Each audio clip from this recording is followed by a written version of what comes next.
BTS stands for the Korean phrase Bangtan Sonyeondan, which translates literally to Bulletproof Boy Scouts. I wish our Boy Scouts in America were bulletproof because they're getting fucking shot at all the time. No kidding. When I think of like Backstreet Boys and especially like NSYNC, they were like... The two. Yeah. They were the two, and they were like always clashing. Justin Timberlake's mommy commented on how in sync the group's voices were, and the group's name is also a play on the last letter of each of the initial members' name. Justin ends in N, and then Chris ends in S, Joey ends in Y, Jason ends in N, and then JC. New Kids on the Block. They were an American boy band from Massachusetts, consisting of brothers Jonathan and Jordan Knight, as well as Joey McIntyre, Donnie Wahlberg, and Danny Wood. Back to NSYNC. Did you know they had a video game for the Game Boy Color in 2001 called NSYNC Get to the Show? That is like the definition of cashing in. Oh my God, we're back again.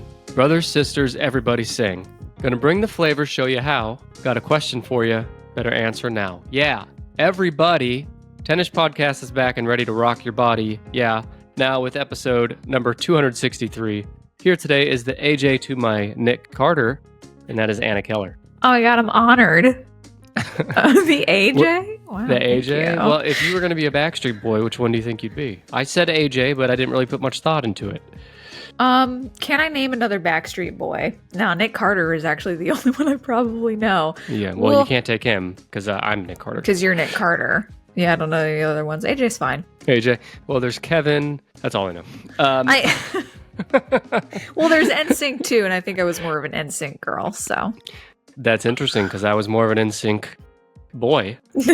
And don't worry, we're going to have plenty of chance to digest this and dive deep into it because... Process it. Love it. First of all, welcome back, Anna Keller. Thank you for having me back. I love it here. It's so fun. You feel nice and cozy here. Make yourself at home. You welcomed me in with open arms. You said, take off your shoes. It's a Japanese podcast. And I serenaded you with the Song of Our Nation, Everybody by Backstreet Boys, the national anthem. Whenever anyone comes in your house, you say, sit down. I need to recite the traditional Backstreet Boys song. Traditional, yes, as is tradition. Of course. As is tradition, the song of my people. Well, back on episode number 219, you were here at home with your feet kicked up on the couch, and you had brought me a list of the top 10 one-hit wonders, okay? And that list inspired me. And before I reveal today's topic, I've laid on some very heavy hints so far, but before I reveal the topic, let me ask you a very important question. What's your take, just your overall opinion on boy bands, Anna? You pro boy bands? You anti? I think they're a very important part of teen culture. I think when I was didn't know where you were going with important part. Girl, I was like, yeah, boy bands were an important part of social development. I'd say so. Well, and for those, this might surprise some, but I'm a male person and I'm not a girl. However, I would consider boy bands an important part of my upbringing because I feel like boys I don't know what the cutoff is, let's say 12-ish, 13-ish, like before that age, boys are into the boy bands too, at least that's my experience. Yeah, I think once you reach a certain point in I guess puberty maybe, boys become too cool for that, but girls are all fangirly about it. But before that, it's just music and all your peers are listening to the same music, so hey. It's true. And so today, you're going to guess the top 10 best-selling boy bands of all time. Oh boy. Boy bands. When you said, oh boy, did you do that on purpose or did you fall into that? I fell into it and I went with it. You did. The top 10 best-selling boy bands. There's a whole bunch of... hang on, where's my spot here? Okay, so the list ranks the highest-selling boy bands based on album sales worldwide as of 2024. The list was compiled and sourced by thethings.com. And I pulled some other notes from Wikipedia and Billboard.com as well. And before we get going, I want to remind the listeners real quick that if you'd prefer to watch this episode, you can do that right now on YouTube. Every week's episode is posted in full, the video version, where you can see our beautiful faces as I respond in pure shock at Anna's guesses today. I'll be making a lot of thumbnail faces, right? Like, yeah, right? With big text over my head. Yeah. So youtube.com/tennis podcast. The link's also in the show notes, so you can watch every week's episode. Now, Anna, you might be asking the same question the listeners are asking. How do you define a boy band? I was do you actually define just a boy going to band? ask. Well, I was like, is it just technically a band that has all boys in it? You could say that. I saw a lot of discourse on this actually, because somewhere I read that the Beatles were the first boy band. Yeah, And someone yeah. pushed back and said, no, because if the Beatles are a boy band, then every band that's been men ever is a boy. I don't like know, Led man. Zeppelin's a boy band. I think of the like 60s, the Beatles were like the boy band because like teenage girls loved them. It was the first time women were allowed to be horny. And so girls Wow. were all over it. Allowed to be horny. That's I hadn't heard it put in those words, but you might be right. That's kind of like a turning point in like I've heard discourse about the Beatles that says that's the only reason they worked because it was the first time girls were allowed to be like horny on main. Well, I think that's a like the boy band formula cannot be successful without horny women and girls, right? I mean, that's like that's sure the they have their main boy audience. fans. Yeah, but like 90% of the audience is women. So let's talk about it. A boy band, the definition I am running with, is that it is a vocal group consisting of young male singers, usually in their teenage or early 20s. Boy bands perform love songs marketed toward girls and young women, and they often dance as well as sing. Sure. Multifaceted. Yes. I also saw, I don't know if this is in here. I don't remember if I put this in here, but boy bands often do not write their own music either, and they're highly managed and, manipulated by a producer, as opposed to, like a rock band that is usually like it's all about the love of the art of the music and all that shit. It's about the art. That's what I think of when I think of boy bands. Yeah. The love of the game. The love of the game. The love of some game, whether or not it's music artistry, we'll have to see. Now, a little backstory, a little history on the boy band. The term boy band was not established until the 80s when Lou Pearlman decided, and he's going to come up a lot today, Lou Pearlman decided to form a new singing group in the style of New Kids on the Block. Hold that thought. Although the term boy band was not commonly used back then, the earliest predecessors of this format were groups such as the Jackson 5 and the Osmonds, which helped form the template for boy bands. So are these ones that you're mentioning, are they not on the list, I assume? I'm not going to tell you that. Okay. Then I'm going to write some notes. It is unlike me to reveal things on the list up front like this. However, there's not a ton of super successful boy bands, right? So right. It's kind of slim pickings. But the Jackson 5 is a good template for the quintessential boy band because they established many musical conventions that boy bands follow to this day. For instance, their music featured close harmonies from soul music to catchy pop hooks, influenced as much as they were by Motown and acts like the Supremes. The group also incorporated choreographed dance moves, and all members of the band sang, which is a common convention of a boy band, as opposed to having a front man in a rock band where there's usually one main singer and everyone else is using instruments. Because I was going to say, like, one of the things that popped into my head was like Fall Out Boy. Like, they are a band that is all boys, but they're not a boy band. It's a different kind of genre. And I think, like, especially boy bands, like you mentioned, the kind of romance ballady thing. And I think, like, they're more poppy in sound. Like, they just kind of have a different feel to them. Like, when you think of boy bands. Yes. And Fall Out Boy, they have the name boy in their name, but they're not a boy band. Yeah. Fall Out Boy Band. Fall Out Boy Band. You're 2 for 2 on puns so far.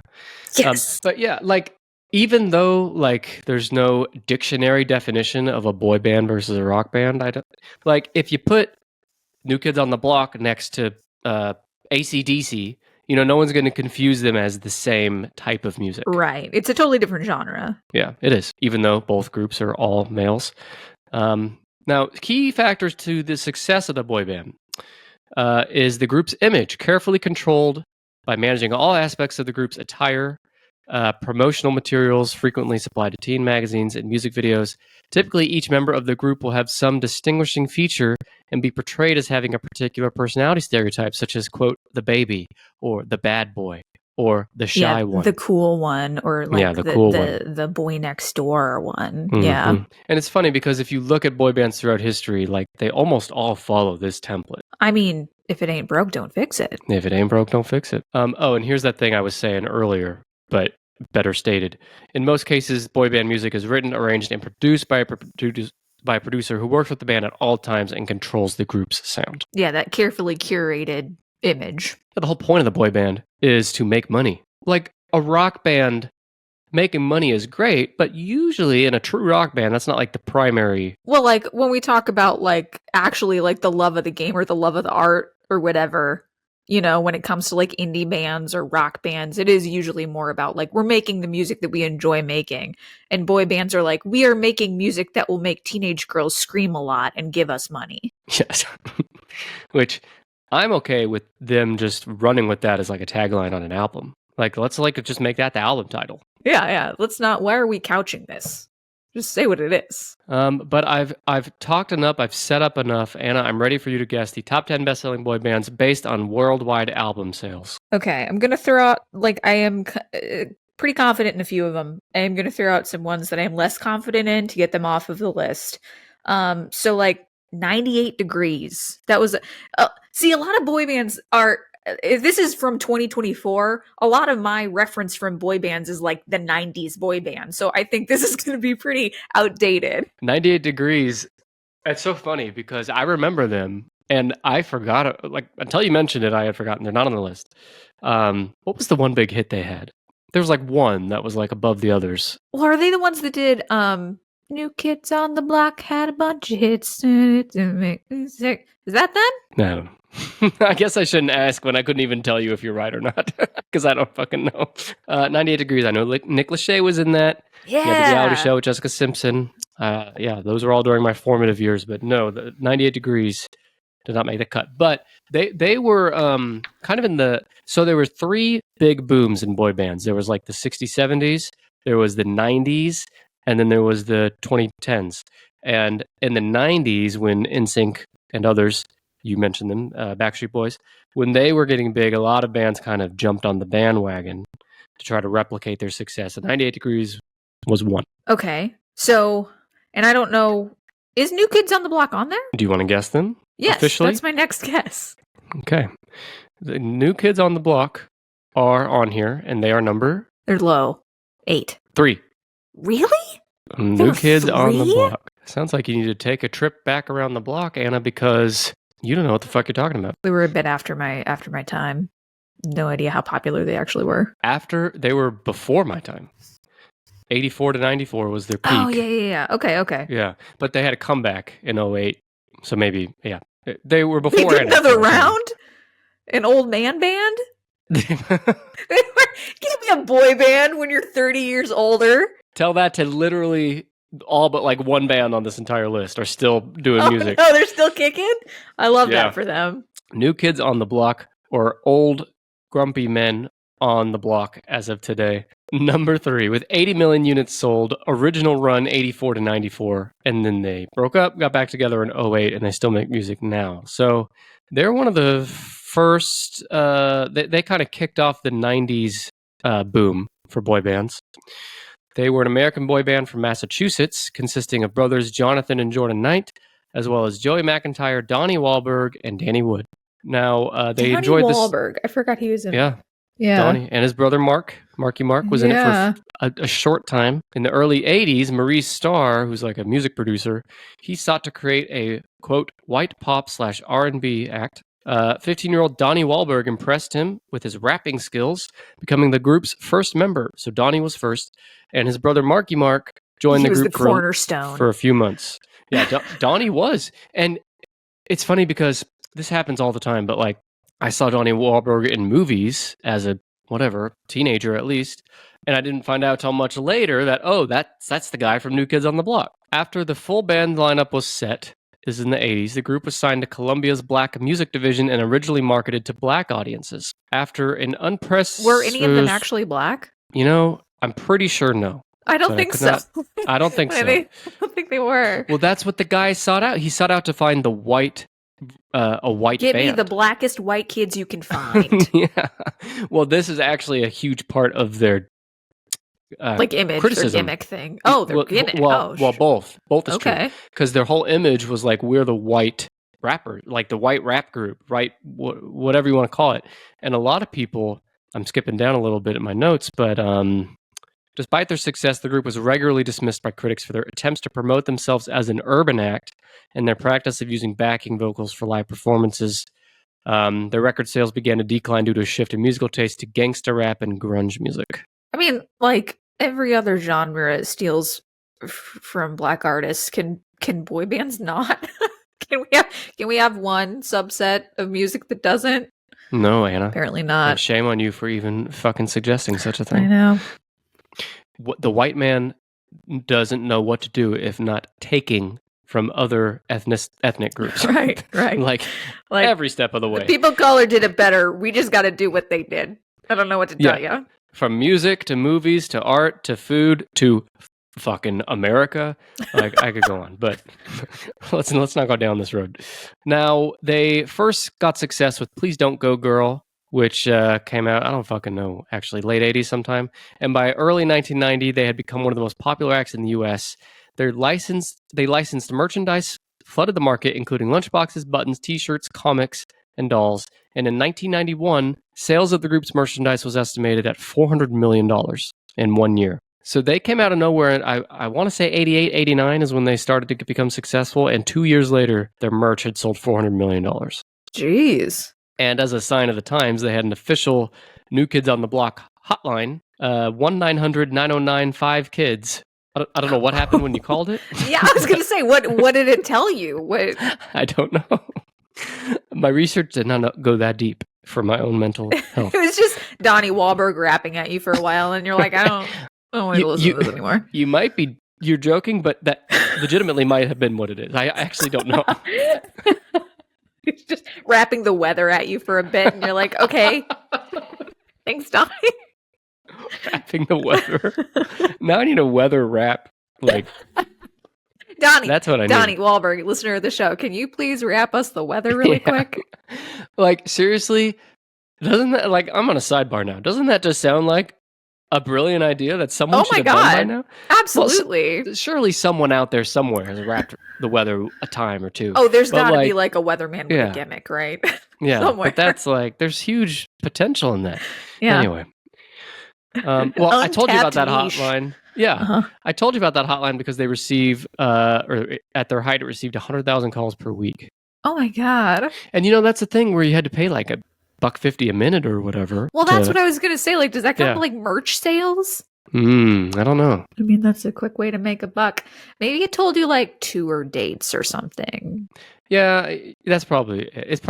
I mean, it was either A, Donnie Wahlberg rapping the weather, or B, tour dates and other important upcoming information. One of those is way better than the other, and if they didn't capitalize on it, their problem.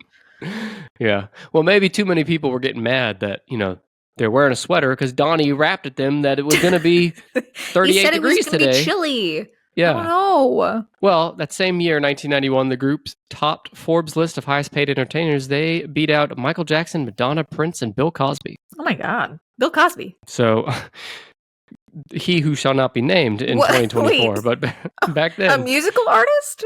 Oh, well. Oh, just celebrities. Entertainer. Okay. Yeah. And at one time, people considered Bill Cosby entertaining. It's true. Well, the group disbanded in 94, and then finally they reunited in 08 and have released more music since then that nobody gives a shit about. I was going to say I had not heard of that at all. Is Donnie is it the same people involved? Is Donnie out there making music right now? I'm pretty sure Donnie's out there, yeah. Wow. But that's the thing about the boy band, because, Backstreet Boys is still making music today, too. Yeah, they kind of had to come back as well. But no one talks about the new music with these groups. No. And I think what they're trying to capitalize on, they know that teenage girls aren't going to be yelling over them. They think it's nostalgia. Yes, the girls who were tweens when they were, active, they're like, no, we can still get those people to yell about us, but it's like we have jobs and stuff now. I have a better taste in music than I did then. So you're right, but I think people. Even if you don't listen to Backstreet Boys, and if you're a woman who was a early teen in the 90s when Backstreet Boys were big, and you haven't listened to Backstreet Boys since the year 2002, if you saw them come through town, you might say, I'll go to that. Yeah, I remember Backstreet Boys. I can see that. I can see just I kind of want a night out and see Backstreet Boys. That's kind of a fun novelty. Sure, why not? Yeah, and they actually toured with New Kids on the Block, too. Really? Yeah. Wow. Which is smart, right? Yeah, why not I mean, pair them together? Yeah, just get all the nostalgia bucks. all at once. Well, is Backstreet Boys on the list? Where are they? They are. Do you want to guess what number? Yeah, well, I'm surprised the New Kids on the Block was 3, but I guess they've had more time to get stuff. So I'll say Backstreet Boys 5. So New Kids on the Block sold to 80 million, and you're saying Backstreet Boys have sold less at number 5, right? Well, what's a Backstreet Boys song? I Want It That Way. Anna, I want it that way that you guessed that Backstreet Boys is number 1. The number 1 best-selling boy band in history by a healthy margin. See, that's crazy because like when I think of like Backstreet Boys and especially like NSYNC, they were like the two. Yeah. They were the two, and they were like always clashing. Like I think the kind of like later generations a little bit had like, are you Team Edward or Team Jacob from Twilight? But like earlier than that, it was like, are you NSYNC or Backstreet Boys? Like, which do you like more? It's a personality litmus test. Yeah, and you and I are both Team NSYNC on that for sure. This is a true ass story. Backstreet Boys and NSYNC, when I became aware of them at the same time they were on the rise, I was like 9 years old. And my mom bought me a cassette player. A cassette player, yes, yeah. I know. CDs were out by then. I'm just saying, this is the late 90s. They were both around. They were contemporaries. Cassettes were like there, but they were on the decline. Sure. Anyway, the first VHS tape I bought 3 at the same time. But the first one I picked out was NSYNC. The second one I picked out was Backstreet Boys. And the third one I picked out was Big Willie Style by Will Smith. That's awesome. Yeah. Yeah. But yeah, NSYNC was first. But Backstreet Boys, they're number 1. 130 million units sold. And they've been around almost nonstop since 1993. They've had a few small breaks, but they've basically been around nonstop since 93. They didn't have a time like the New Kids where they like broke up for a big... No. Or NSYNC. NSYNC broke up at like their height. Well, I guess that's true. Wait, who is like the front man of Backstreet Boys? Is that a Carter? The members were Nick Carter, Howie Doro, AJ McLean. Howie, that's right. That was Ryan Luttrell, Kevin Richardson. Was Howie I think Nick Carter was the lead, wasn't he? Nick was the lead. Well, like when you were saying like we're talking about Donnie Wahlberg being kind of like the cornerstone, like you think of like the front man. Like I know we're saying the boy bands don't have a front man and they all kind of have their like personalities. They do.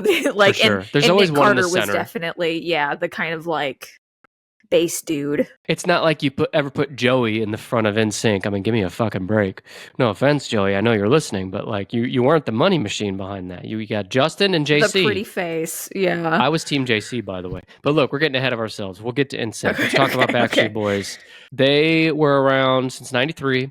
They are the first group since Led Zeppelin to have their first 10 albums reach the top 10 on the Billboard 200, and the only boy band to do so. Wow.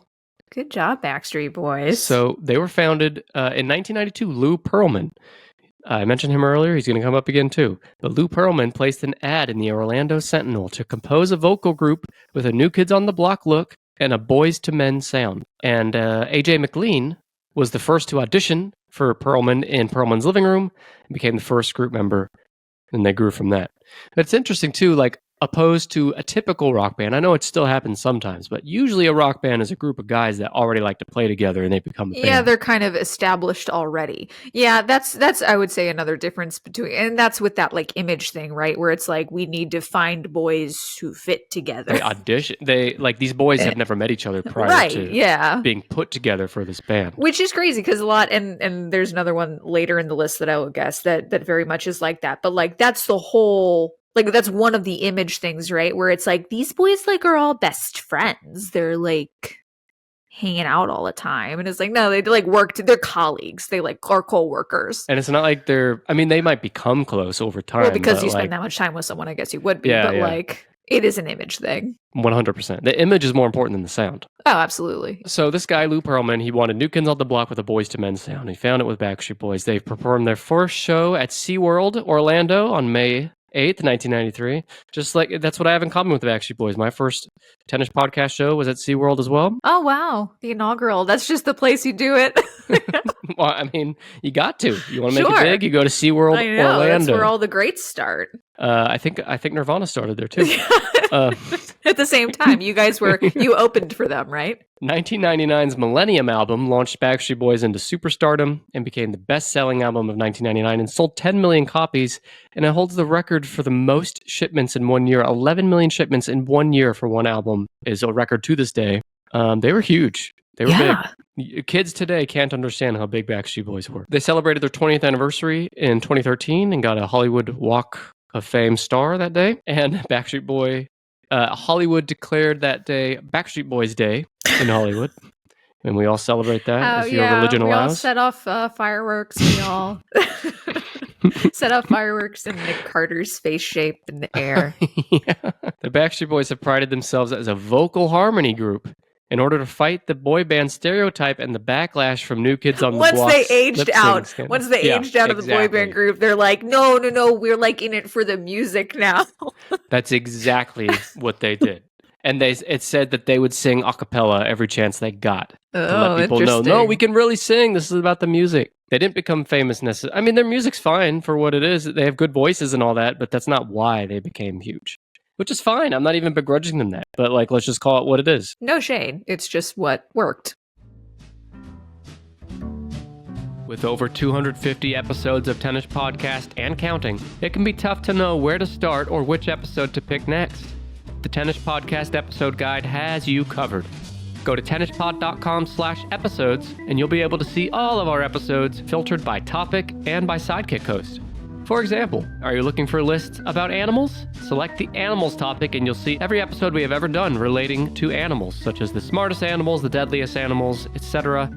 There are dozens of topics to choose from, such as food, music, true crime, sports, and more. It's the quickest way to find Tennis Podcast episodes in the topics you're most interested in. Or maybe you're less picky about the list topic and the sidekick host is more important to you. Say you are a psychopath and you actually want more Dr. Buster episodes. First of all, wow. Secondly, you can use the episode guide to quickly see all of the episodes Dr. Buster has ever been on. The same is true for all of our regulars, like Alex Johns, Brad Choma, and the rest.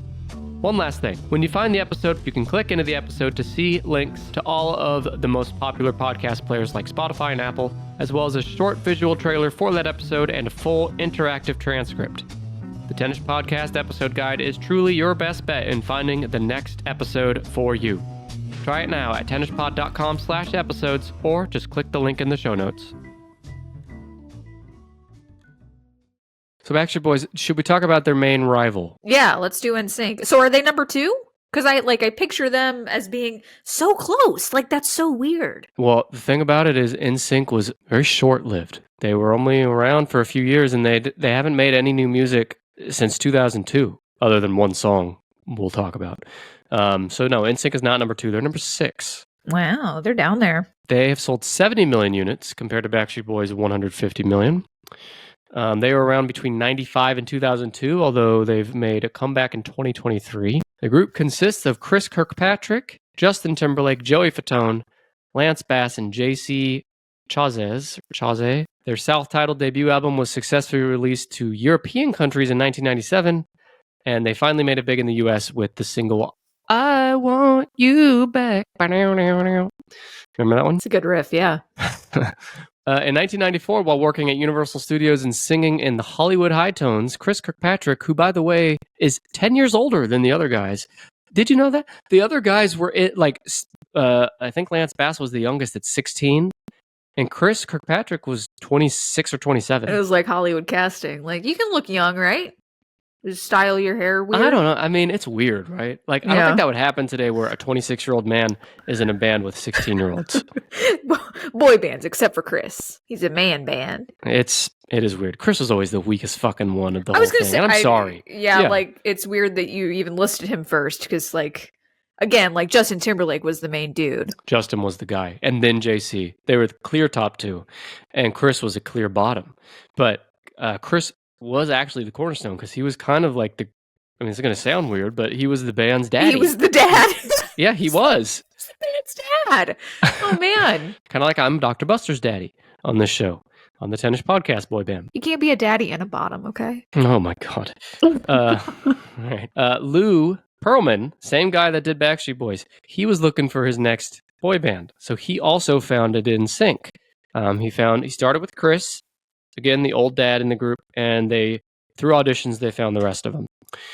NSYNC created. Do you know how they came up with their name? They were all in sync with each other? Well, Justin Timberlake's mommy commented on how in sync the group's voices were, and the group's name is also a play on the last letter of each of the initial members' name. Justin ends in N, and then Chris ends in S, Joey ends in Y, Jason ends in N, and then JC. Okay, I like a little acronym kind of thing. I'm into that. But here's the thing: there was originally a guy named Jason Galasso in the group, and his name was part of NSYNC. The last letter of his name was N, so that's where you get the second N in NSYNC.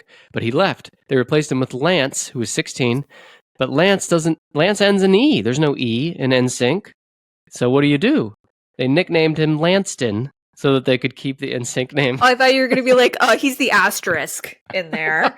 Oh, that's actually better. I wish they'd done that. That's fucking good. But no, they just said, call him Lanston, which no one has ever called him ever. Yeah. That's on his birth certificate now. They made him change it. They're like, you gotta be. So they originally big in Europe, but they did not break it through to the US until their Disney Channel concert special, which I remember watching live in July. I don't know if it was live actually, but they aired it in July 1998.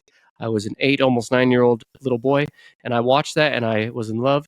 That Disney Channel special was originally offered to Backstreet Boys, who turned it down because Brian Luttrell, who was a member of Backstreet Boys, needed heart surgery. Oh my God. Don't know anything more than that, but I'm also surprised that they were later. I mean, it doesn't sound like too much later, but several years at least later than Backstreet Boys. Because again, I think of them as so like contemporaries. Backstreet Boys started sooner, but they were contemporaries in the fact that the height of their fame happened at the same time, like 1998 to 2002-ish.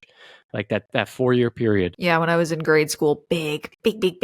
I was, 98, I was in 3rd grade. To like 3rd to 7th grade ish is when they were big for me. I think we're about the same age, maybe you and I. Yeah, in 98 I would have been 7. So whatever that is, okay. 3rd, so 4th I got grade. you by a year or two. But anyway, yeah, really close for us. So it's funny because I mentioned the height of their fame in 98, and I was all in on NSYNC in 98. And by the time I was 13 in 02, I was like, get that fucking shit out of here. So Too lame. cool for that anymore. Yeah. It's funny how that changes so quick. So you mentioned the little cassettes. So I remember, I don't even remember what they were called. Like hit clips, maybe? Did you ever have those?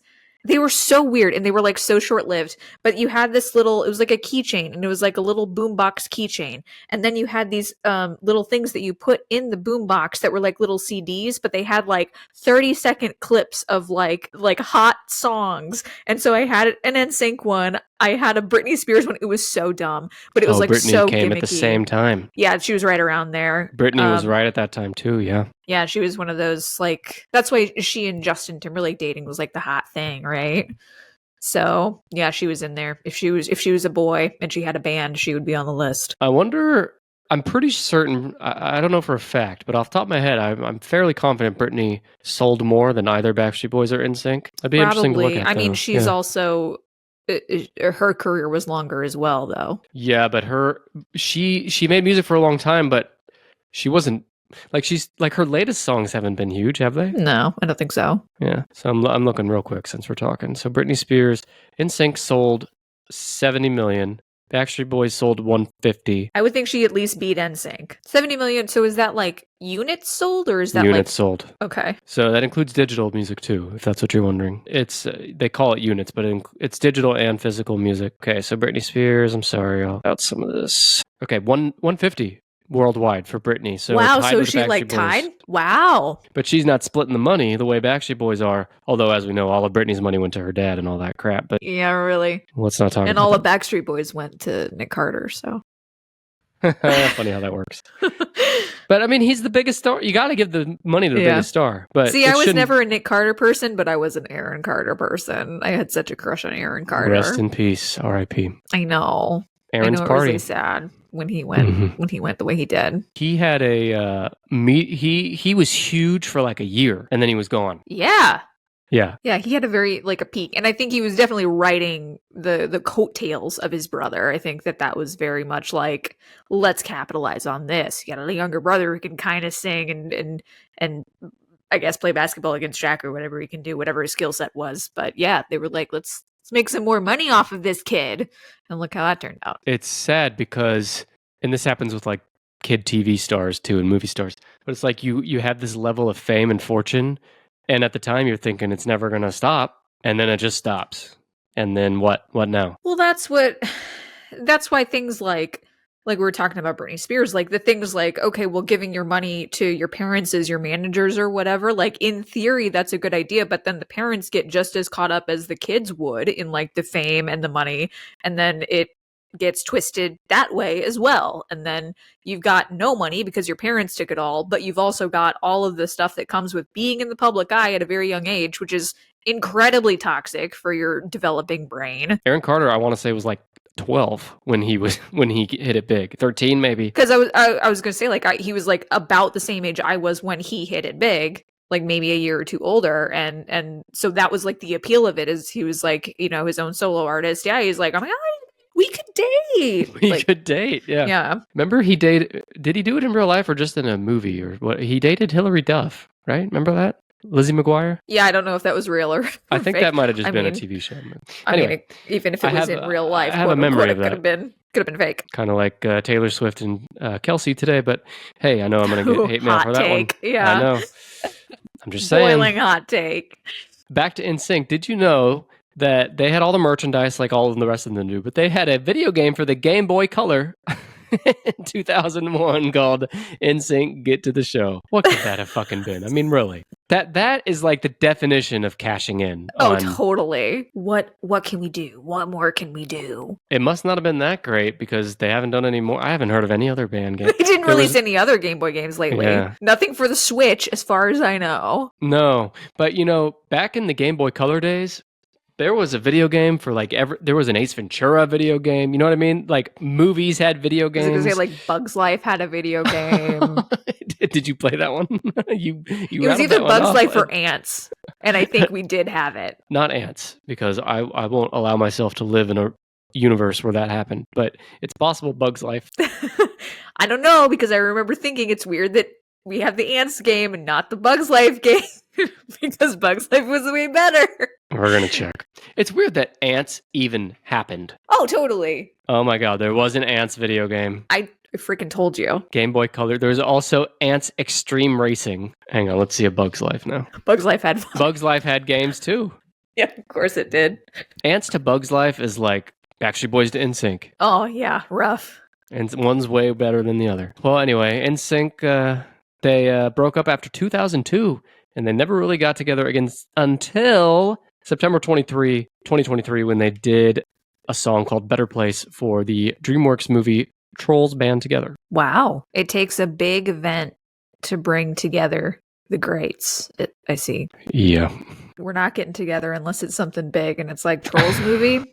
Yeah, worth it. And they're like, that doesn't seem like us. And then they're like, here's what you'll be paid for it. And they're like, oh, you know like, what? I saw the number, and they're like, yeah. I feel it. I feel the art. I wanna get back into this. I'm feeling inspired all of a sudden. I'm feeling really. Let's get to the studio. Yeah, let's get in the sound booth right now. Yeah, and I think they the bandmates were cast members in the movie too. Like other than the song, like Justin Timberlake, obviously he's in all the Trolls movies, but I think the rest of them were in it too. They needed more actors, and Justin was like, I know at least 4 other dudes. Could we use them? Who aren't doing fucking anything. Just sitting at home. Let's be honest. Some of them have had, none of them, like Justin, I think, was the only one that had like a big solo career, but the other ones have done stuff. Sure, stuff, but like they're always on like the B-level celebrity things. Like it's like a hosting show. A weird reality show for a half a season. But you know what's weird is it's got to be hard, and I hope they've made peace with it, but it's got to be hard to be like an NSYNC band member and to think like the world is your oyster in terms of opportunities, and then your bandmate makes it like as big as you can get, basically. Super immediately. Yeah. As soon as Justin went solo. And the rest of you were just looking around being like, well, when's it going to happen for us? And it just fucking doesn't. Do we go solo? Do we do the same thing? No one cares about us. They're just watching Justin. Yeah. Chris is like a senior citizen now, too. Yeah, really. Daddy. It's interesting. Knitting socks for the rest of them because they're cold because they can't pay their rent. I would hope JT, like, if any of them had needed financial help. Oh, he would cut him a check. I would hope so, but I don't know. Some part of me doubts that. NSYNC, they were also my 90s favorite. So who else you got? Okay, I have a question. Are there any like K-pop bands on here? Yep. Okay, I'm not going to be able to know them. There's one. There's one. Yeah. Maybe I could get it. They're number 9. So yeah, I'll give you a second. No, I'm not going to be able to know it. Okay, you gave up quick. Yeah. Stared into the middle distance for a second and I was like, I'm not gonna strain myself. I'll be honest, I couldn't have done it either. It's BTS. That's number right. 9. Okay. Now, I didn't really know that name, but once I started researching them, I was like, oh yeah, I've heard that song. It's like I've heard of these people. Yeah. So they've sold 38 million units. They've been around since 2013. They're still around, with one caveat that I'll get to in a minute. They were known as the Bangtan Boys. It's a South Korean boy band formed in 2010.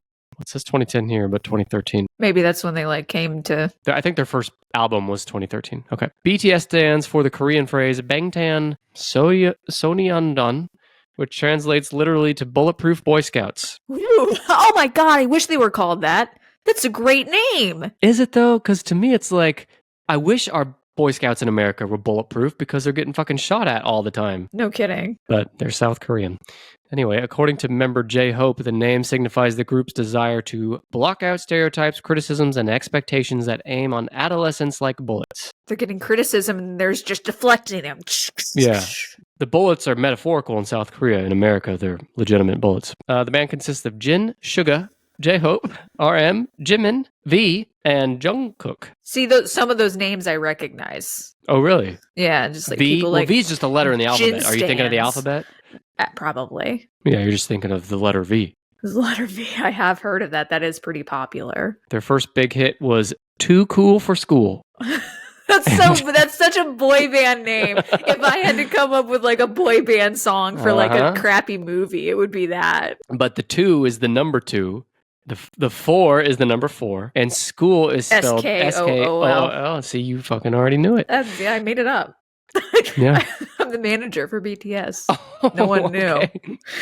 That's why you're so busy I can never get you on the show. No kidding. In 2020, they became the fastest group since the Beatles to chart 4 U.S. number 1 albums in less than 2 years. They also became the first all-South Korean act to reach number 1 on the Billboard Hot 100 and Billboard Global 200 with their Grammy-nominated single Dynamite. Is that spelled normal, or is there since the Beatles? No, that one's normal. They've grown up since then. Sure. We don't use numbers anymore for letters. That's beyond Now we us. know school's very important for adolescents. If we would re-release it, we would spell it correctly. I'm sorry to the youth. Yeah. Follow-up releases including Savage Love. Side note, fucking hate that song. All right. Life Goes On, Butter, and Permission to It's a pretty Dance. savage review. Why do you hate it? It's just annoying as hell. Sorry. Okay. Do you like that one? I honestly don't know if I would be able to like pinpoint if I've ever heard a BTS song. I've just heard of BTS. I think if you'd like heard Jin Savage Love stands and stuff. well, to be fair, I know the Kids Bop version of Savage Love really good. Okay, that you might be a little biased. I don't think those are representative of the actual hit. Well, the saxophone, it's just, I don't know. It's not for me. Is the saxophone on the Kids Bop version just like a kid playing a kazoo? I think I'd prefer that. That would be Give it a better. little more flavor. Yeah. Put a little soul into this. Put a little heart and soul into it. Get me off my feet. Okay. But no, this is just a shitty saxophone. Well, as of 2023, BTS is the best-selling musical act in the history of South Korea. But they had their controversy, Anna, because in November 2018, a popular Japanese music show canceled BTS's performance, citing that a T-shirt that a band member wore the year before bared a photograph of a mushroom cloud following the bombing of Nagasaki, which is, a big no-no in that part of the world. Well, all parts of the world, but in the same month, the Jewish human rights, this is a separate controversy now, the Jewish human rights organization, Simon Wiesenthal Center, or SWC, stated that BTS owed an apology for that shirt and for other clothing and flags with Nazi symbolism. Oh. So, Big Hit Entertainment, which is their label, issued an apology explaining that the images were not intended to be hurtful to the victims or Nazi or atomic bombing victims, and that the group of management would take steps to prevent future mistakes. So they basically said, look, they're kids, guys. They didn't mean it. It's all good. Overt Nazi symbolism, or like was it like, I know this is Nazi and I'm trying to be edgy, or was it like... No, my understanding is, I'm not in this kid's head, but my understanding is like they were unaware that they were had this like propaganda on their shirts. I mean, I think there are like you see it popping up, unfortunately now. Nazi symbolism is all over the place. Yeah, you don't always know. And some like some of them, you're like, that's a weird symbol. And like there sometimes I've gotten to the point where I'm like, if I see a weird symbol, I'm like, is that Nazi related? Like look it up immediately. Like what? I assume anyone and everything is a Nazi until proven otherwise. You are guilty until proven innocent. That's rough. Jury's still out on Anna, but I'm hoping no Nazi. I haven't displayed any overt Nazi symbolism yet. The swastika tattoo on the forehead is giving me pause. A little bit of a giveaway. That's why I usually wear bangs. Yeah, as you'll see on our YouTube channel, youtube.com/tennispodcast. Not clickbait. Okay, so in 2018, despite those controversies, I was going to say, especially, it is interesting that they came back from that. Yeah. Those two organizations I mentioned, the SWC and what was the other one? There was a Japanese music show. I don't know the name of that one, but they both accepted the apologies, and there was like a public acceptance and peace. That's nice. Yeah, in 2018, it's probably a money thing from their label. They're like, we were getting a lot of ticket sales from these kids. We gotta say that Nazism is okay a little bit. I mean, who hasn't? In 2018, BTS became the youngest recipients of the South Korean Order of Cultural Merit for their contributions in spreading the Korean culture and language. And you know what? That might seem silly, but honestly, like K-pop and shit like that. I was gonna say, I don't think anyone knew of K-pop before BTS. Now, Korean film is big in America now. Think about Squid Game, K-dramas. There's tons of K-dramas on like Netflix and stuff. Korean culture is like a really accepted part of American culture now too, and not all of it, obviously, but a large part of that is due to K-pop, and BTS is the best-selling K-pop band. So, did you say they were the best-selling musical artist in South Korea? The best-selling musical act of any kind in South Korean history. Wow, any kind. That's amazing. But they're on a hiatus. Do you know why? As of 2023. Is it Nazi-related? It's more related because the group announced a scheduled pause in group activities because South Korea has a mandatory military service for males age 18 to 25. Oh my God. So it's kind of like Elvis being enlisted into the Vietnam War, right? Here in America, because these guys, they're all between 18 and 25 and they have to go serve in the military for 18 months. And it's estimated that if the band members were to complete a full 10 years of service, that would lose the South Korean economy roughly $39 billion. I was going to say, I'm actually surprised they don't get like a pass. I mean, I'm sure the South Korean government wishes they could give them a pass, but it's a bad precedent to set and a bad image. So, and you know what? This is an image thing for BTS too, because imagine, same with Elvis. Elvis didn't want to go to Vietnam, but draft he went. dodger. Yeah, exactly. Same thing. It's all PR. They're not going to see a minute of combat or anything like that. So they're going to be singing for the troops, morale boosters. Why not? Everyone does their part in war. So that's it. That's the only K-pop band on here. Wow.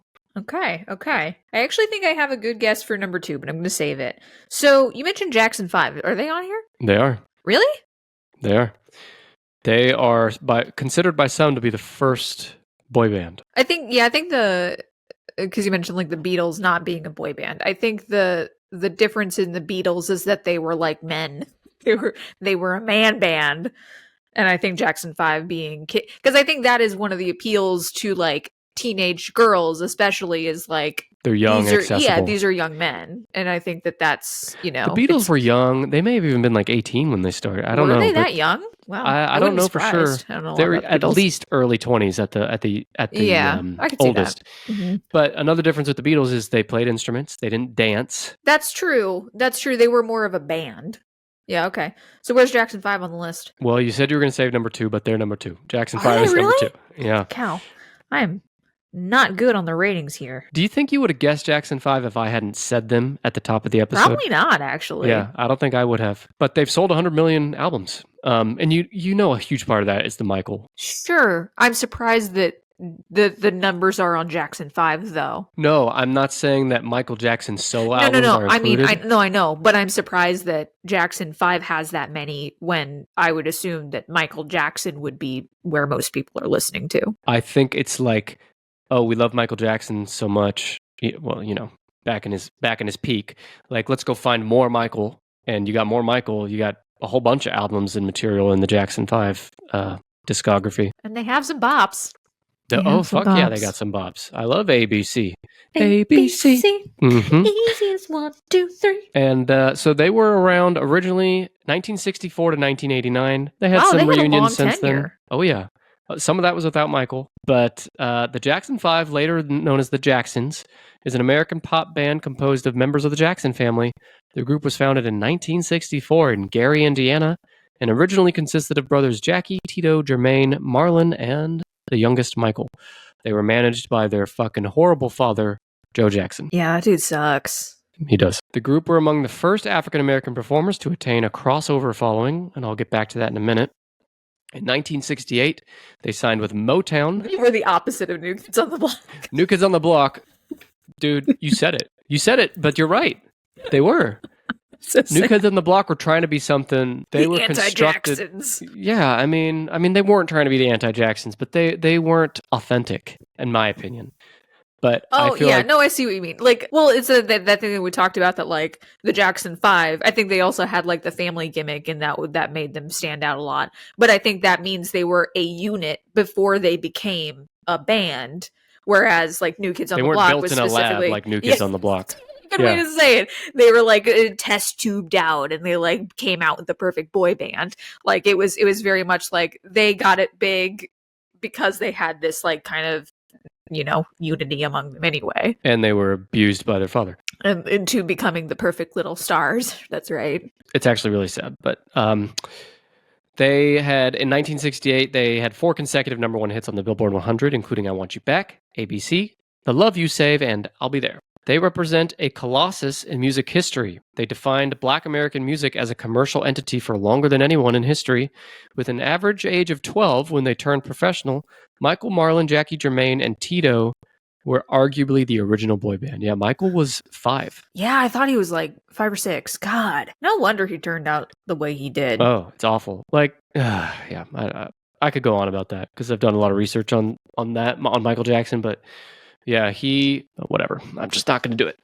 But yeah, they all turned out fucked up. In between the release of Jackson 5 albums, Michael started his solo career. And in 1982, Thriller came out, which went on to become the best-selling album of all time to this day. It wasn't long after that Michael... Yep, to this day. Wow. Best-selling album of all time. It wasn't long after that Michael left to focus exclusively on a solo career. So they were kind of... The rest of the Jacksons kept on for after that, but they did not have much success. They didn't have the traction after that, I think. Yeah. Michael was the star for sure. Well, because even like during the Jackson 5, and maybe that was just by merit of being cute and little and gimmicky that way, but like I think he was kind of the face of it. Watch the videos. He's the one that the camera gravitates to. Well, even when he was 5, he had such a distinctive voice. Oh, for sure. And it's I have a note here that said when they made it, so he started when they were 5, but when they made it big, he was actually closer to 10, 11. But he was billed as an 8-year-old sensation, even though he was a few years older than that. Yeah, they just wanted to capitalize on like, look how little he is. Oh my God. Yeah, and I'm sure they were really worried about when he hit puberty, but he still did great after that. The Jackson family presented to America and the world a new positive image of Black families. They changed the perception of the African-American male worldwide. Remember, this is the 60s, man. The brothers became a household name and appealed equally to Black and white audiences, breaking racial barriers. And they were planning a reunion in 2009 until Michael died. Was Michael going to be involved? Oh, it says the elder brothers were planning a reunion. It does not say.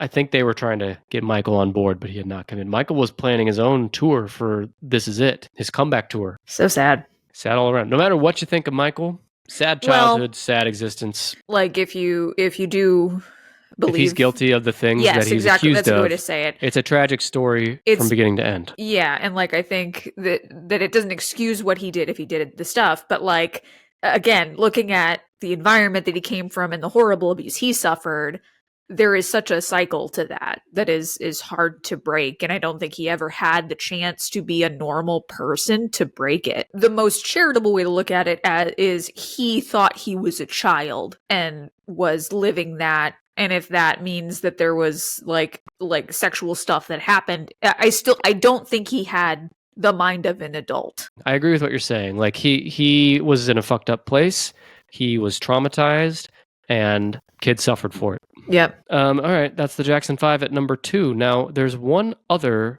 band from around the same time that is in this top 10. It was also a family. Also a family. Well, you said the Osmonds earlier. The Osmonds. Were they a boy band? I thought it was like Donnie and Marie. They branched off. They started as a boy band. Oh, okay. Number 4 is the Osmonds, with 77 million units sold.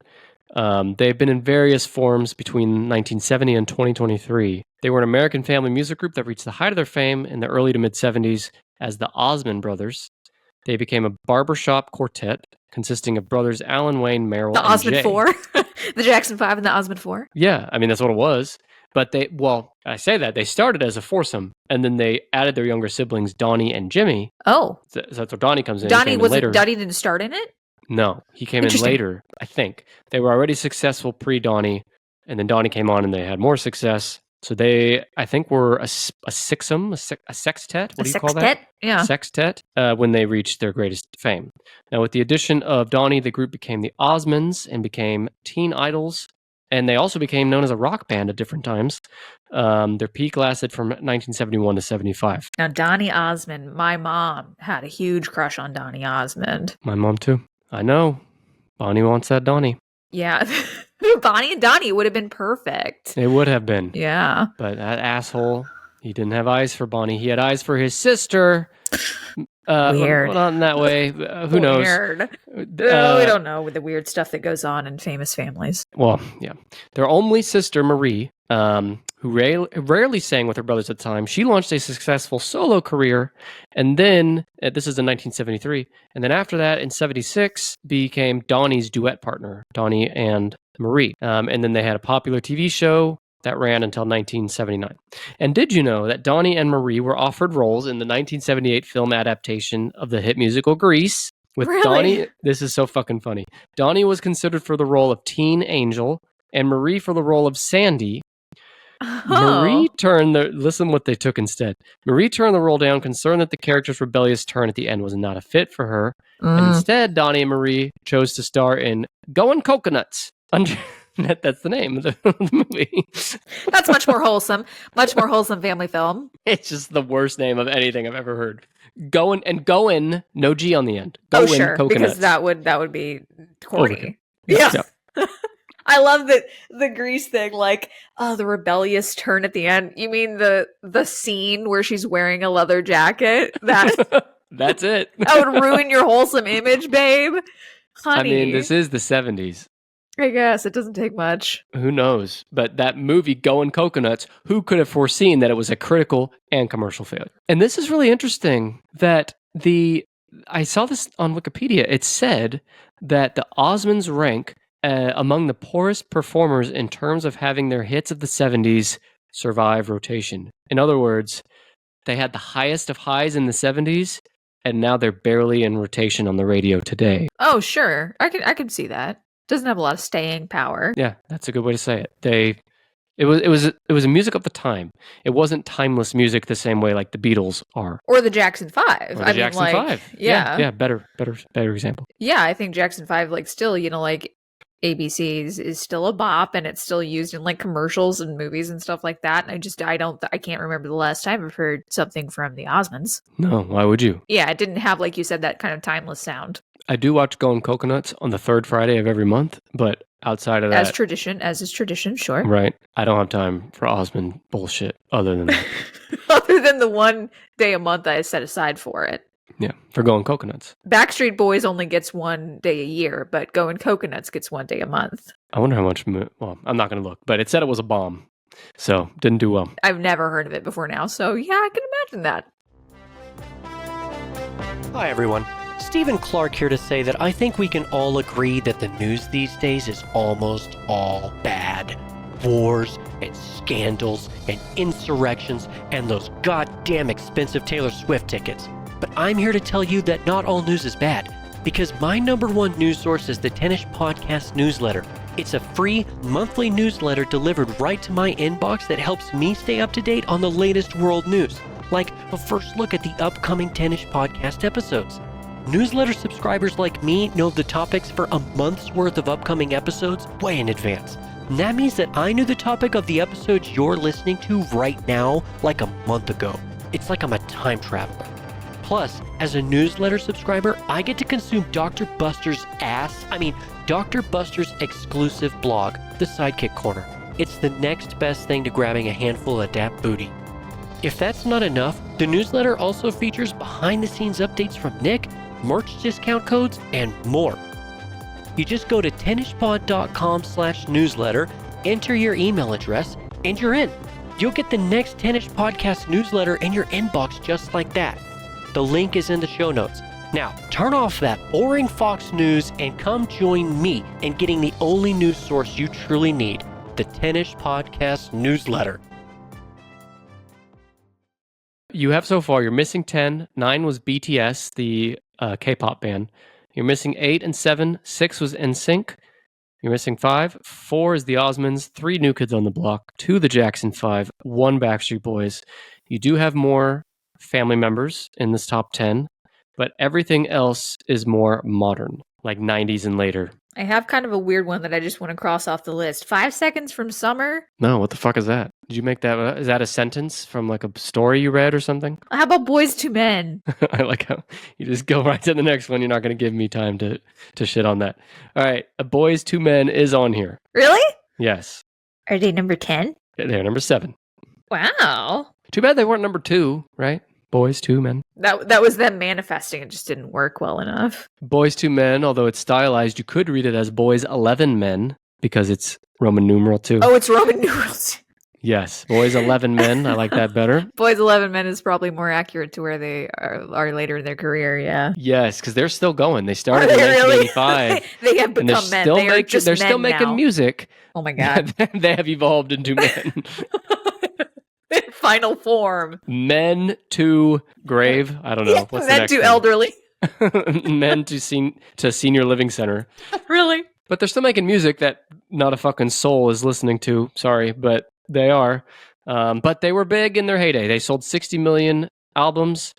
They are an American vocal harmony group from Philadelphia, best known for emotional ballads and a cappella harmonies. They have been a trio since the 85, formed of baritone Nathan Morris alongside tenors Wanya Morris, no relation, just the same last name, and then Sean Stockman. They did have a quartet during the 90s with bass singer Michael McCary, but he left the group in 2003. Bass singer, or was he a fish? Did I say bass singer?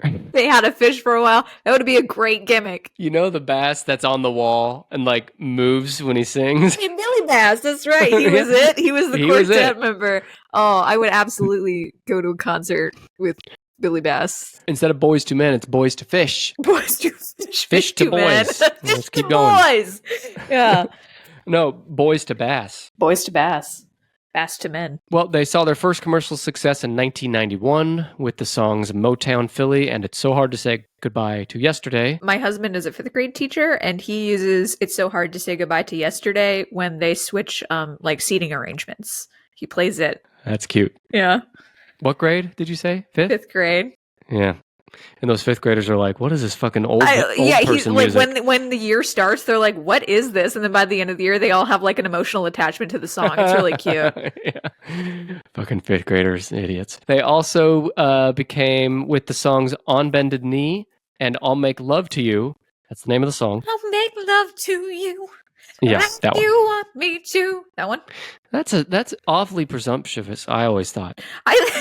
How about would you like me to make love Yes. to you, huh? How about I'll make love to you Boys to if Men? you prefer it, I'll do it. If you would like to be involved in this.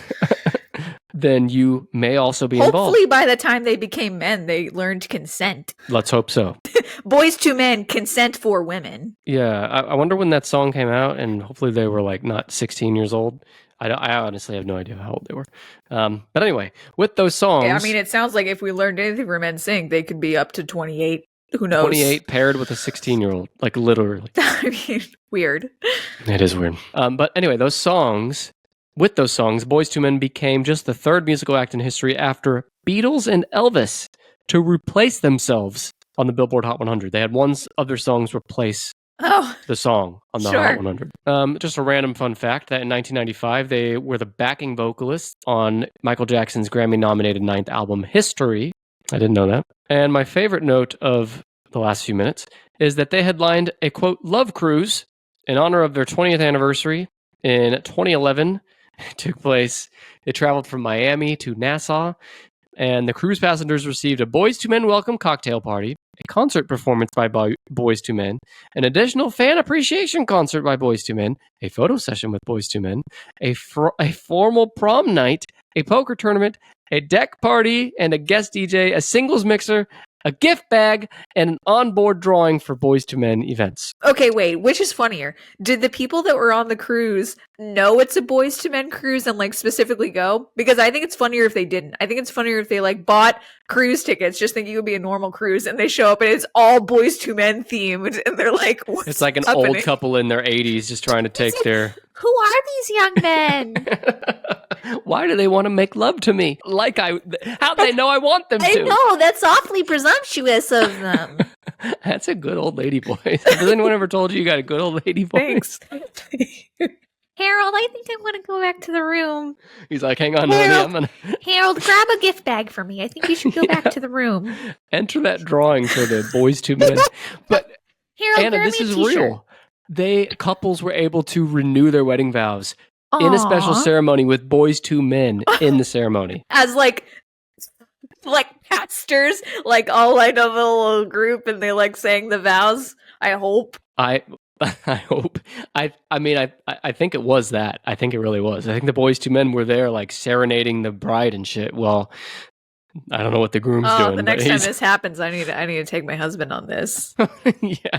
Well, apparently he's a fan with the Oh my god! that song. Yeah, yeah, you It got would be to. perfect. They were never my cup of tea, but whatever, they're fine. I'm aware of their songs, but I don't know that I would have been able to connect that like "I'll Make Love to You" was a Boyz II Men song. I would not have either. I would not have, but it is. And now you just need to make love to numbers 10, 8, and 5. Those are the last 3 you need. Okay, I've got one more solid guess. I don't know who the family is, so you might have to give me some hints on that one.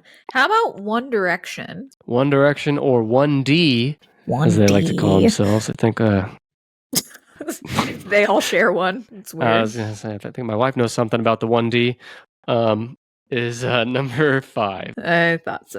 That's what I thought would be number 2, actually. I thought they were going to be much higher. If they had more time, they would have, I'll bet, because they were only around 6 years, 2010 to 2016. One Direction, or also known as 1D, are an English-Irish pop boy band formed in London in 2010, composed of, is it Neil? N-I-A-L-L? Niall, I think is how you Niall? say it. Mhm. Niall Horan, Liam Payne, Harry Styles, Lewis Tomlinson, and Zayn Malik, although he departed earlier. The group signed with Simon Cowell's record label, Psycho Records, after forming and placing 3rd in the 7th series of the British TV singing competition, The X Factor, in 2010.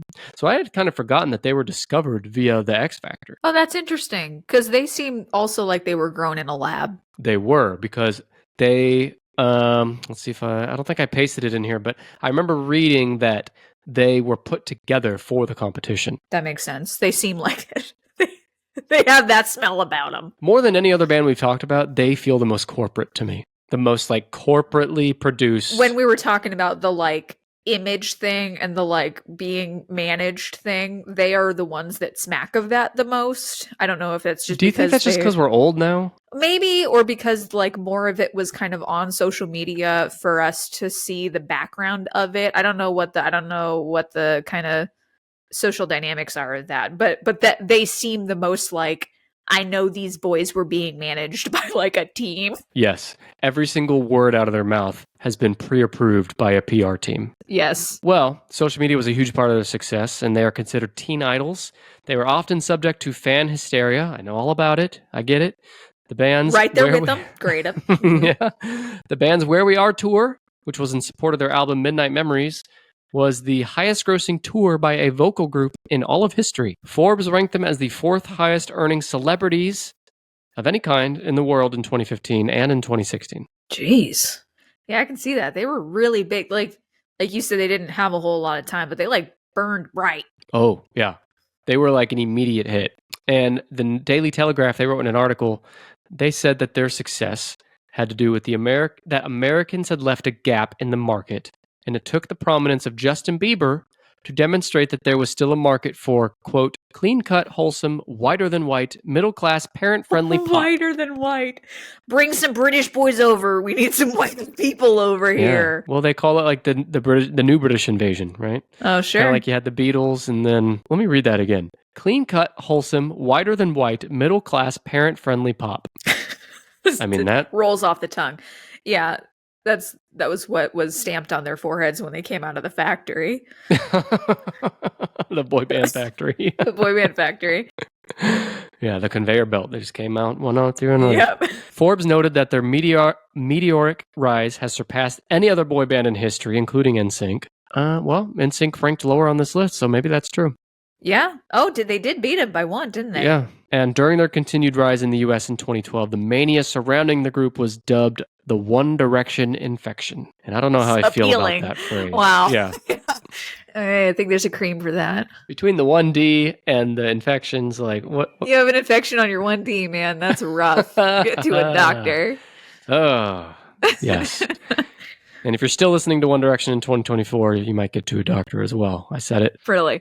And it's interesting because, like, I think Niall, the only reason I know that how that's pronounced is I feel like he was kind of less so than, like, Justin was the front man of, like, NSYNC, right? But, like, I feel like Niall was kind of the like, center boy.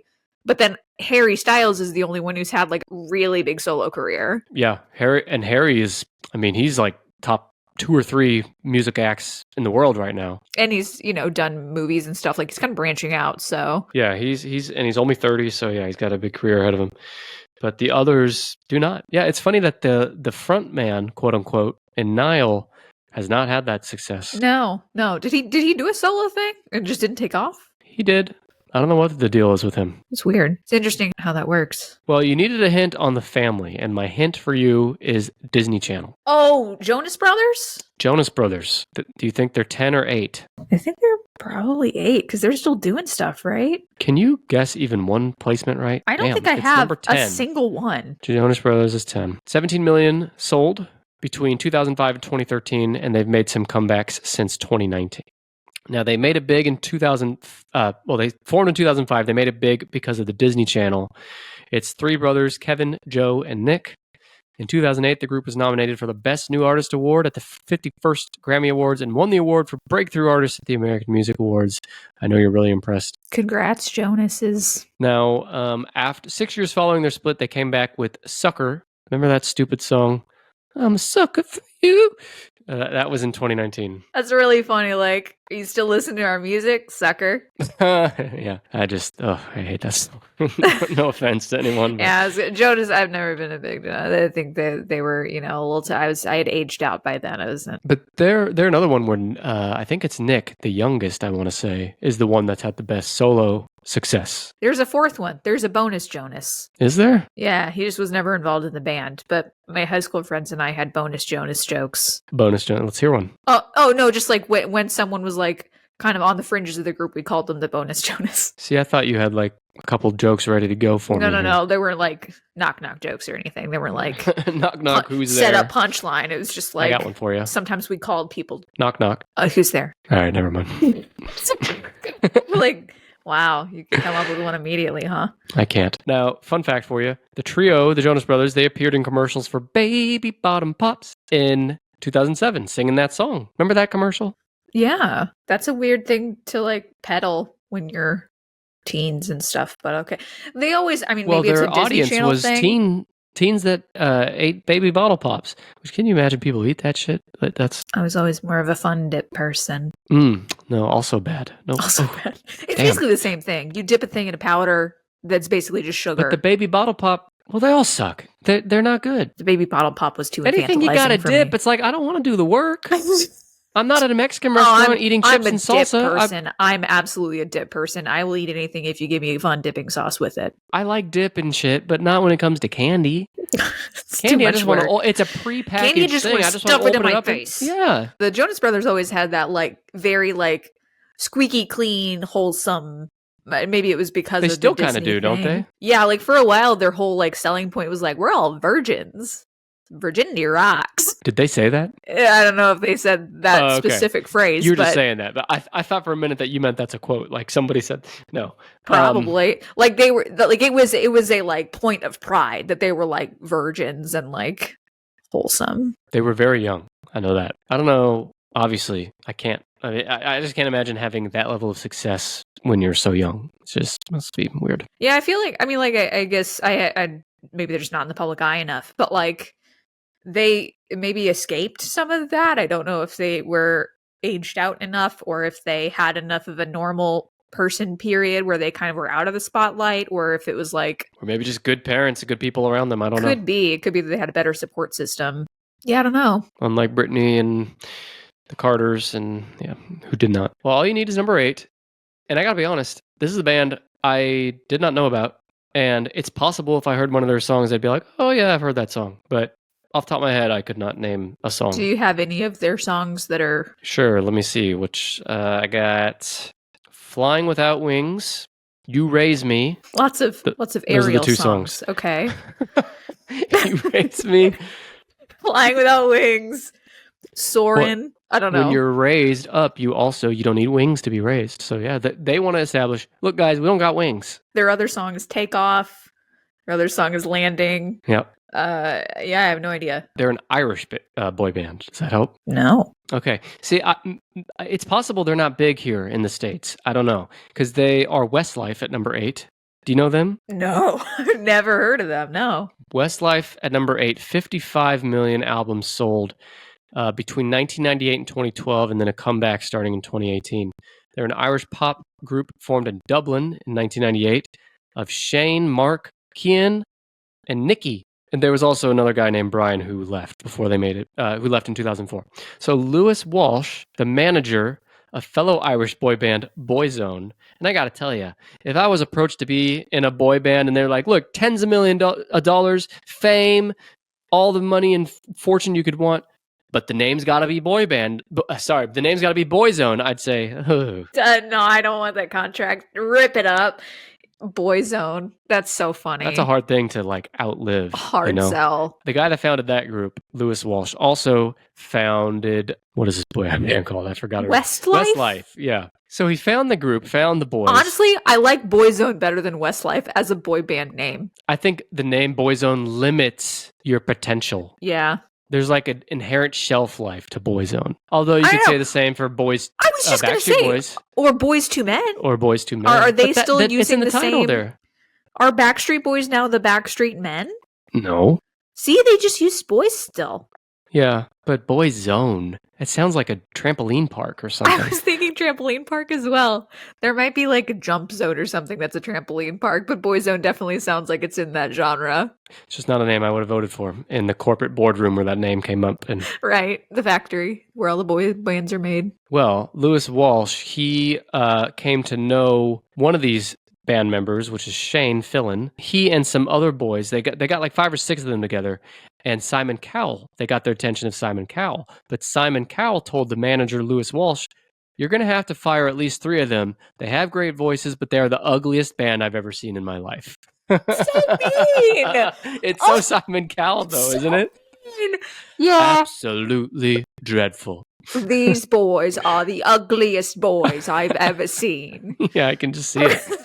So they did it, though. They fired half the group, and they were left with the 4 that became the big band. I mean, 7 is too many for a boy band. Yeah, well, let's see. Did they have... Yeah, they must have had 7, because 4 is what they were left with. Because, like, NSYNC and Backstreet Boys, they had 5. One Direction had 5. It's a Boyz II Men 5 had is, 3. like, too many, I think. 5 is kind of a lot.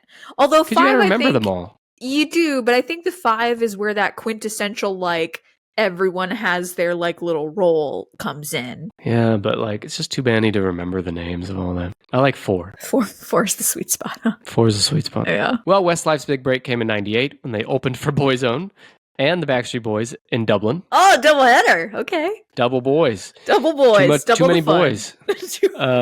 Too many boys. Where's Michael Jackson? Too many boys, but it's the numeral 2. Too many boys. That's a good name though. That's Too Many Boys. That's a good boy band name. They were huge in Ireland. They also got big in Brazil, Mexico. It says the United States, but I've never heard of them. It said that their songs, those songs I told you earlier, You Raise Me and Flying Without Wings, made it to the top 20 most popular funeral songs. Oh my God. Kind of like, That's so sad. Well, No, I thought it's it not sad. sounded... There's that funeral song, like, The Wind Beneath My Wings is a big funeral song. So it's like, we just need more, like, flying We need songs. more wings. Yeah. Sure. Where's a Red Bull can? Yeah. But The Wind they Beneath don't My have wings. Yeah, they don't have... They're like, Wind Beneath My Wings is too played out. We got to get rid of the wings. And we're like, well, we still need to fly, though. And they're like, I know this Irish band. But this band can be bought, Anna, because they've performed private concerts for the Sultan of Brunei. I mean, in fairness, I could probably be bought with Sultan money. Sure, I would do a solo tennis podcast for the Sultan of Brunei. Absolutely. I don't think he'd like a lot of my jokes, but... There might be a little lost in translation, so... Yeah, sure. I mean, I don't think he'd get it when I went on and on about how he had an hell of an ass. He'd be like, what's... Is this accepted in your culture in America? He's like, take away some of the jewels from his paycheck. I don't like him. It's okay. I wasn't in it for the jewels anyway. But they also played concerts for Queen Elizabeth and Obama, and they were the first ever pop band. Yeah, Obama. They did the first ever pop band to top the entertainment bill at the Vatican City in a private concert for the Pope. Oh my God. So these boys are, I mean, they get around, they're corporate sellouts. Hey, get the money while you can. I don't blame you. I'm surprised. So where you got these numbers, you mentioned like Billboard, and what was the other one? Thethings.com. And they had an article about it, and they sourced Billboard all their was in bullshit. there. Yeah. So Billboard. so is it are the numbers worldwide, or are they Yes. like in America? Okay, that makes sense. Worldwide, yeah. Some other boy bands that you did not guess that I was thinking, maybe these guys are in the top 10, but they weren't. Five. Remember Five? Slam Dunk Funk. Oh yeah. Yeah. One of my favorite music videos to watch on YouTube because it's insane. It's incredible. Take That. Big Time Rush. They were another Disney Channel thing. Or actually, they might have been Nickelodeon, actually. But anyway. Ozone. 17. Big Bang. Is that one band or two bands? Big is one and Bang is another. No, Big Bang is one band. Oh, okay. I think it might even be a K-pop, but I couldn't swear to it. All right, top 10. That we got Jonas Brothers at number 10, 17 million albums sold worldwide. Number 9 is BTS. Number 8 is Westlife. Number 7 is Boyz 11 Men. There's 11 men in the band. There are Boyz 11 Men. Number 6 is my personal favorite, NSYNC. Number 5 is One Direction or 1D. 4 is the Osmonds, the lamest one on here. Number 3 is... Sorry, but... Deep cut. Yeah. Number 3 is New Kids on the Block. Number 2 is the Jackson 5. And number 1, 130 million albums sold compared... Remember, number 10 had 17 million. Number 1 has 150 million. That's the Backstreet Boys. But you know, like 98% of those sales came from the years like 97 to 2003. You know what I mean? Yeah, I would be curious to know what the breakdown is of like streaming numbers versus albums sold. Yeah, I don't have it. I mean, we all know that streaming is king these days, but most of the numbers for these 90s and earlier bands come from physical from teen sales. Girls running to the record shop and buying the CDs To Sam when they Goody. came out. Yep. So what'd you think? Are you more of a fan of boy bands now? Yeah, I feel like I know more. I feel like I could probably triangulate the location of the biggest boy band factories and go apply for a job and be like, hello, I have a great idea for a boy band called Too Many Boys. I just need you to make me 9 of your finest boys. And everyone would comment, this is a great band, but damn, there's too many of them. Too many boys. Too many And I'm boys, like, yeah. that's what I'm saying. But every one of these bands, I think, if I'm not forgetting, there might be 1 or 2 I'm forgetting, but the family ones, like the Osmonds. Other than that, like every one of these bands was manufactured in a corporate factory. Yeah, I guess I wasn't thinking of that when we were like kind of defining boy bands at the beginning. Like it is like they are the most like put together by a team.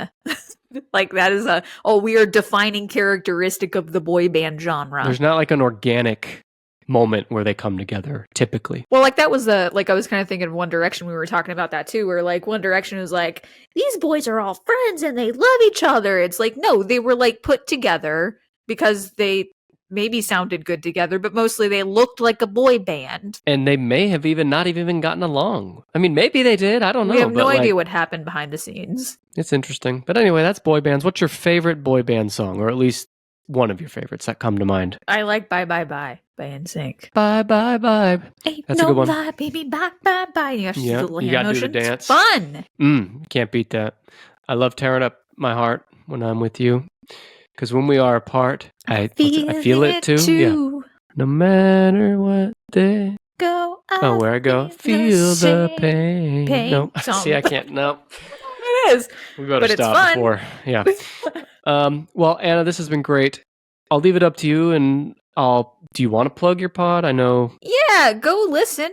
Like, we haven't made new ones in a while, but we have some great back catalogs. So yeah, go listen to Freudian Sips on Spotify or wherever you listen to podcasts, and rate us if you feel like it. Give us a little tiny thumbs up. Yeah, and if enough of you some bitches listen and thumbs up and review, like, I'm sure Anna and Bonnie will make a comeback, just like these boy bands did. That's right. We'll have a reunion tour. Yeah. Well, Anna, this has been a blast. Thank you so much for coming on. Thank you for having me. And bye. Damn it, you stole it. I was just about to say it. Oh, you turn away from the camera. Mmm. Bye. Bye. Bye. Bye.